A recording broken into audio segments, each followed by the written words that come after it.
ಇಷ್ಟು ದೊಡ್ಡ ವಿಷಯನ ಅಜಯ್ಗೆ ಹೇಳಲ್ಲ ಅಂತ ಹೇಳ್ತಿದ್ಯಲ್ಲ, ಯಾಕೆ? ಹೇಳಿದ್ರೆ ಒಪ್ಕೊಳ್ಳೋದಿಲ್ಲ. ಯಾಕೆ ಒಪ್ಕೊಳ್ಳೋದಿಲ್ಲ? ಅವನಪ್ಪ ಆಗೋ ವಿಷಯ ಅವ್ನು ಗೊತ್ತಾದ್ರೆ ಸಂತೋಷ ಪಡ್ತಾನಲ್ವಾ? ಅವ್ನ್ ಸಂತೋಷ ಪಡೋದಿಲ್ಲ ರೀ. ಅವಳು ಗರ್ಭಿಣಿ ಆಗೋದಕ್ಕೆ ಅವಳಿಗಾಗಲ್ಲ ಅನ್ಕೊಳ್ತಾನೆ. ಇದರಿಂದ ಜೀವಕ್ಕೆ ತೊಂದರೆ ಆಗುತ್ತೆ ಅಂತ ಭಯ ಪಡ್ತಾನೆ. ಇದ್ರ ಬಗ್ಗೆ ನಿನ್ಗೆ ಹೇಗೆ ಗೊತ್ತು? ಅಂಜಲಿ ಹೇಳಿದ್ಲು. ಅಂಜಲಿ ಜೊತೆ ಇದ್ರ ಬಗ್ಗೆ ಮಾತಾಡ್ದ್ಯಾ? ಅಂಜಲಿ ಪ್ರೆಗ್ನೆಂಟ್ ಆಗಿರೋ ವಿಷಯ ನಿನ್ಗೆ ಯಾವಾಗಿಂದ ಗೊತ್ತು? 2 ತಿಂಗಳಿಂದ. 2 ತಿಂಗಳಿಂದಾನ? ಇಷ್ಟು ದೊಡ್ಡ ವಿಷಯನ ನೀನ್ ಇವಾಗ ನನಗೆ ಹೇಳ್ತಿದ್ಯಲ್ಲ? ಬಾ, ಈಗ್ಲೇ ನಾವಿದನ್ನ ಅಜಯ್ಗೆ ಹೇಳೋಣ. ಬಾ ಹೋಗೋಣ. ಬೇಡ ರೀ, ಬೇಡ ಪ್ಲೀಸ್, ಸ್ವಲ್ಪ ಸಮಾಧಾನವಾಗಿರಿ. ನಾನು ಅಂಜಲಿನೂ ಸಮಯ ನೋಡಿ ಅವನ ಹತ್ರ ಹೇಳ್ಬಿಡ್ತೀವಿ. ಓ, ನೀವಿಬ್ರು ಸೇರ್ಕೊಂಡು ಆಗ್ಲೇ ಇದನ್ನ ಡಿಸೈಡ್ ಮಾಡಿದೀರಾ? ಅಯ್ಯೋ, ನಾನು ಯಾಕೆ ಇದನ್ನೆಲ್ಲ ಮಾಡ್ತೀನಿ ಅಂತ ನಿಮ್ಗೆ ಗೊತ್ತಿಲ್ವಾ?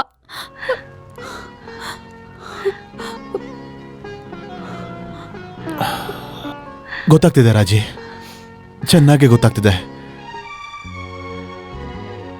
ಈ ತರ ಒಂದು ಸಂತೋಷ ಪಡೋ ವಿಷಯನ ನಮ್ಮ ಮಗನಿಂದಾನೇ ಮುಚ್ಚಿಡ್ತಾ ಇದೀವಿ ಅಂತ ನೆನ್ಸ್ಕೊಂಡ್ರೆ ಮನ್ಸಿಗೆ ನೋವಾಗ್ತಾ ಇದೆ.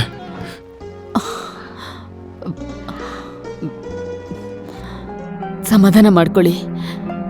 ಸಮಯ ಬಂದಾಗ ನಿಧಾನವಾಗಿ ಅವ್ನಿಗೆ ಹೇಳೋಣ. ನಿಜವಾಗ್ಲೂ ಆ ಸಮಯ ಬರೋದಿಲ್ಲ.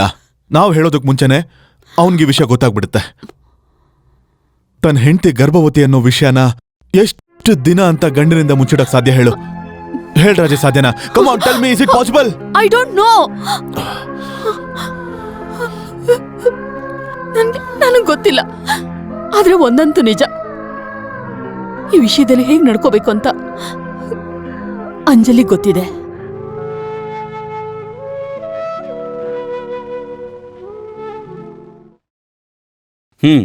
ಈ ಆಟದಲ್ಲಿ ನಾನು ಗೆದ್ದೇ ಗೆಲ್ತೀನಿ ನೋಡು. ಪಾಪ, ಯಾರ್ ಗೆಲ್ತಾರೆ ಅಂತ ತೀರ್ಮಾನ ಮಾಡಕ್ಕೆ ಇನ್ನೂ ತುಂಬಾ ಸಮಯ ಇದೆ. ಹಲೋ, ಈ ತರ ಕಳ್ತನ ಮಾಡಿದ್ರೆ ನಾನು ಹೇಗ್ ಗೆಲ್ಲಕ್ ಸಾಧ್ಯ? ಕಮೋನ್ ಅಜಯ್, ತಮಾಷೆಗೆ ತಾನೇ ಆಡ್ತಿರೋದು, ಸುಮ್ಮ ಟೈಮ್ ಪಾಸ್.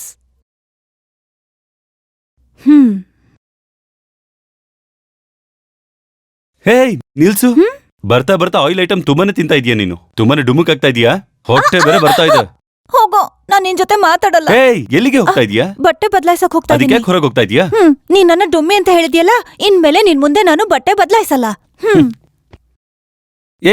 ಇದೇನ ಎಲ್ಲ ಇಲ್ಲೇ ಇಟ್ಟು ಹೋಗ್ತಾ ಇದೀಯಾ? Doctors orders. ಹೋಯ್ತು ಕಣ. ಇಲ್ಲ ಡಾಕ್ಟರ್, ಅವಳು ಈಗ 5 ತಿಂಗಳು ತುಂಬಿದೆ, ಆದ್ರೆ ಹೊಟ್ಟೆನೇ ಕಾಣಿಸ್ತಿಲ್ವಲ್ಲ. Come on Raji, you are educated, you are a doctor's wife. ನೀವೇ ಹೀಗ್ ಹೇಳ್ಬೋದಾ? ಕೆಲವ್ರಿಗೆ 8 ತಿಂಗಳಾದ್ರೂ ಹೊಟ್ಟೆ ಕಾಣಿಸಲ್ಲ. ನಾನು ಆ ಥರ ಎಷ್ಟೋ ಡೆಲಿವರಿ ನೋಡಿದ್ದೀನಿ. ಎಲ್ಲ ಮಕ್ಕಳು ಆರೋಗ್ಯವಾಗೇ ಇರ್ತಾರೆ.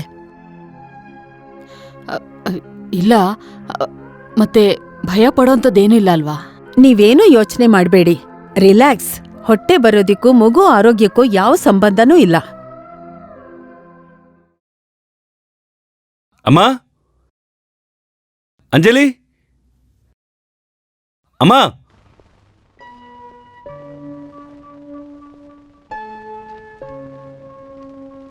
ಇದೇನು ಔಷಧಿ ಎಲ್ಲ ಬದಲಾಗಿದೆ? ಯಾವಾಗ ಬದಲಾಯಿಸಿದ್ರು?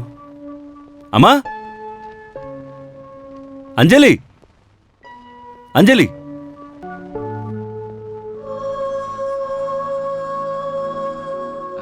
ಟೈಮ್ 5:30 ಆಯ್ತು, ಮಲಗಿದಾಳ?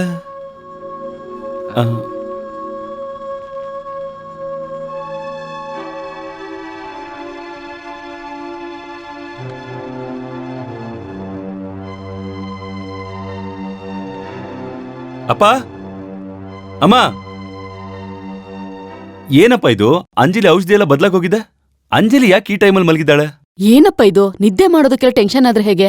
ಚೆನ್ನಾಗಿ ನಿದ್ದೆ ಮಾಡ್ತಿರ್ತಾಳೆ. ಮೊದ್ಲು ನಿನ್ನ ಆರೋಗ್ಯ ನೋಡ್ಕೋ. ನನ್ನ ಬಗ್ಗೆ ನೀವು ಯೋಚನೆ ಮಾಡ್ಬೇಡಿ. ಅಂಜಲಿ ಔಷಧಿ ಬದಲಾಗಿದೆ ಅಂತ ಯಾಕೆ ನನ್ನ ಹತ್ರ ಹೇಳಿಲ್ಲ ನೀವು? ಅಜಯ್, ಇದು ಬರೀ vitamin tablets, just for general health. Ajay, Anjali ಸ್ವಲ್ಪ ವೀಕ್ ಆಗಿದ್ದಾಳೆ ಅಷ್ಟೇ. ಅದಕ್ಕೆ ಡಾಕ್ಟರ್ ಈ ಮೆಡಿಸನ್ ಬರ್ದು ಕೊಟ್ಟಿದ್ದಾರೆ. ಇದಕ್ಕೆಲ್ಲ ಟೆನ್ಷನ್ ಆದ್ರೆ ಹೇಗೆ? ಅದು ಹೇಗಮ್ಮ ಟೆನ್ಷನ್ ಆಗದೆ ಇರಕ್ಕಾಗುತ್ತೆ? ಅವಳ ಹೆಲ್ತ್ ಬಗ್ಗೆ ಇದುವರೆಗೂ ಯಾರು ಹೇಳಿಲ್ಲ. ಅವಳದು ಒಂದೇ ಒಂದು ಮೆಡಿಕಲ್ ರಿಪೋರ್ಟ್ ಕೂಡ ನಾನು ನೋಡಿಲ್ಲ, ಗೊತ್ತಾ?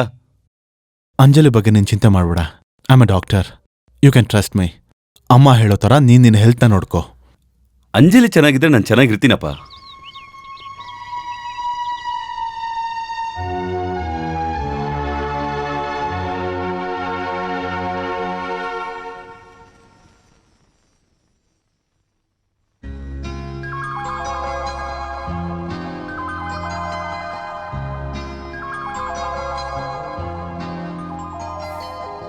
ಹ್ಮ್.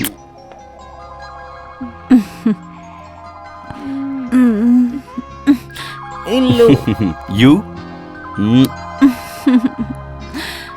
ದಿನ ಬೆಳಗ್ಗೆ ಹೀಗೆ ಎಬ್ಸಿದ್ರೆ ಎಷ್ಟ್ ಚೆನ್ನಾಗಿರುತ್ತೆ. ಏಯ್ ಹುಚ್ಚ ಹುಡ್ಗಿ, ಇದು ಮಾರ್ನಿಂಗ್ ಅಲ್ಲ, ಈವ್ನಿಂಗ್. ಈವ್ನಿಂಗ್ ಹ್ಮ್. ಯಾಕೆ ನನ್ನ ಯಾರು ಎಬ್ಸಿಲ್ಲ? ಏಯ್ ಮೆಲ್ಗೆ ಮೆಲ್ಗೆ. ನಿನ್ ಆರೋಗ್ಯದ ಬಗ್ಗೆ ನೀನ್ ಸ್ವಲ್ಪ ಯೋಚನೆ ಮಾಡೋದೇ ಇಲ್ಲ.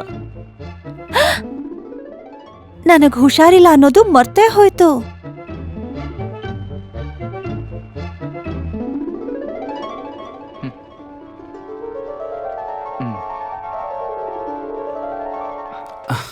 ಅಮ್ಮ ಬರ್ತೀರಮ್ಮ?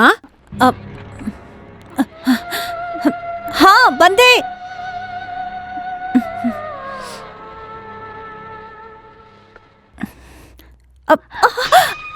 ಏನಮ್ಮ, ಏನಾಯ್ತು ಹೇಳಿ. ಸುಬ್ಬಯ್ಯ, ಹೋಗಿ ಅಮ್ಮನ್ ಕರಿ.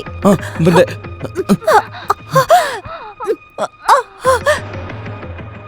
ಆ?